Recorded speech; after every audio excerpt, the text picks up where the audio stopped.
The DA's federal executive is reportedly meeting today to discuss the recall clause and its application in the de Lille matter. The party's Cape Town caucus requested that it endorses its desire to apply the recently adopted recall clause to remove Patricia de Lille from her position as mayor of Cape Town. This week, the Democratic Alliance Cape Town caucus agreed to call for a vote of no confidence against Patricia de Lille. It then wrote to the federal executive for permission to table such a motion before the council.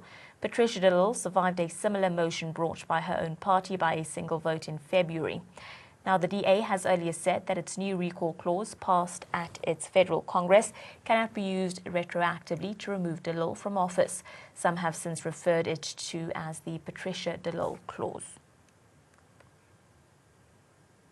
Well, joining us now on the phone line to discuss this further is the Mayor of Cape Town, Patricia de Lille. Good morning to you, Mayor. Thank you for joining us here on ANN7 and making time to discuss these issues. Now, the DA's federal executive is reportedly meeting today to discuss this recall clause and its application in this matter concerning you. If you could just give us your initial thoughts, reaction to what is happening.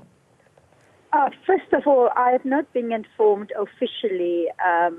I've only read through media reports that such a meeting is taking place to consider the request this morning. In your introduction, you said that the vote will be before council. That is not correct. It will be only a vote in the caucus of the DA and not the full council. I will await an official response from the party to inform me what is happening. As you know, I did not attend the Federal Congress, and therefore I will wait for the official notification so that I can understand what is going on. But be that as it may, I'm always ready and prepared to defend myself. Thank you very much for providing clarity on that issue and also just correction where needed. But onto another issue, the Democratic Alliance has alleged that it has suffered reputational harm in the city because of you. How genuine are such claims against you, and how do you respond to these sort of issues and claims? Well, anybody can make any claims, but it needs to be tested. It remains claims until it could be confirmed, and after you followed a due process. Now, that has been my struggle all along, is to ask the party, please give me an opportunity to defend myself. Let's test these allegations. The allegations has been put out there as fact to the public. In fact, I've been found guilty already based on those allegations. The party then finally started a disciplinary hearing.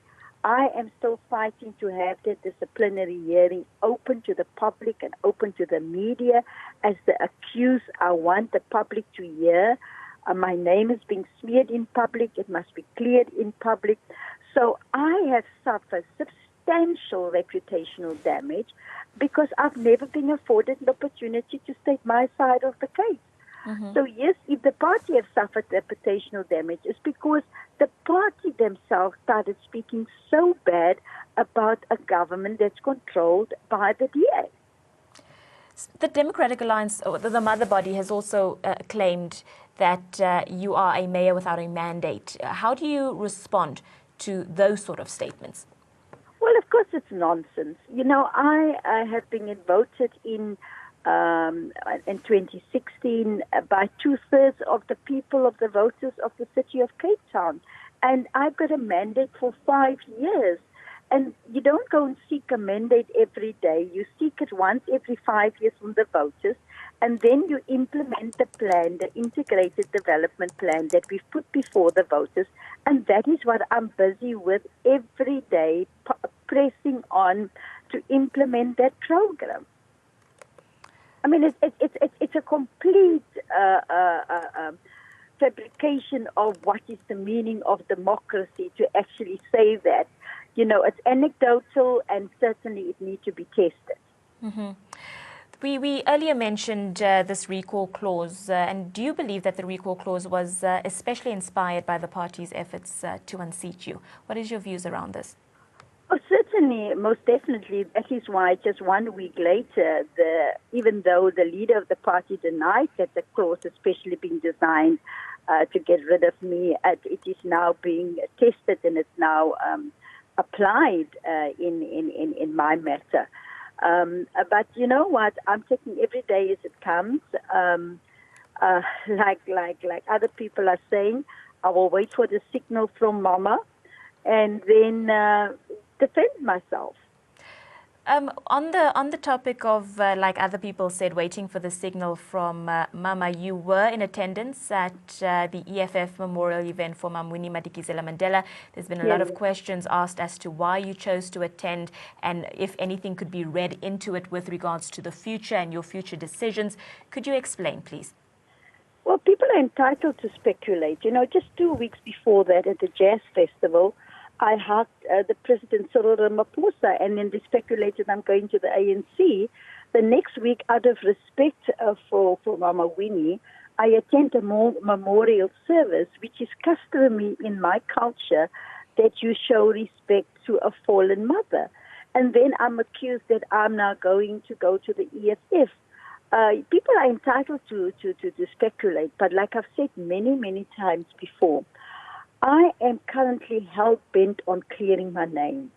I am resolute to make sure that the public out there understand what these allegations against me are all about, that I get a fair process in which to defend myself. And that's all that I am busy with right now. I cannot even think of what I want to do in the future, because wherever I go, if you have this cloud hanging above you, people will look at you and say, but you know what, you've never cleared your name. So I'm now just putting all my energy and effort into clearing my name. Mm-hmm. You did mention and really emphasize that you are indeed hell-bent on clearing your name. But just lastly, Mayor, if this recall clause is then approved, what is your plan of action? Do you have a next step in case that happens? You know, fortunately, I'm one of the people that fought for all the human rights that we have in this country. And, you know, there's one thing that we cannot allow, that the human rights of any person gets violated. And I feel strongly enough that my rights are violated. I will certainly take further action to defend my rights. Many people have died and gone into exile for the rights that we enjoy in South Africa today. Those days are over, where somebody wakes up one morning and says, look, I don't like you. And without due process and giving you an opportunity to explain, said you must go. So I'm taking one day at a time, and as I was saying, we'll wait for the signal from Mama. All right, Mayor, thank you very much for your time and providing clarity on some of these issues. That was the Mayor of Cape Town, Patricia de Lille, joining us on the phone line, just providing some clarity with regards to her status as the Mayor of Cape Town. And we do know that there are reports suggesting that the DA's federal executive is reportedly meeting today to discuss the recall clause and its application in the de Lille matter. But the Mayor stating that she hasn't gotten any official documentation or signal that this is indeed happening. But stay tuned to ANN7 for further developments.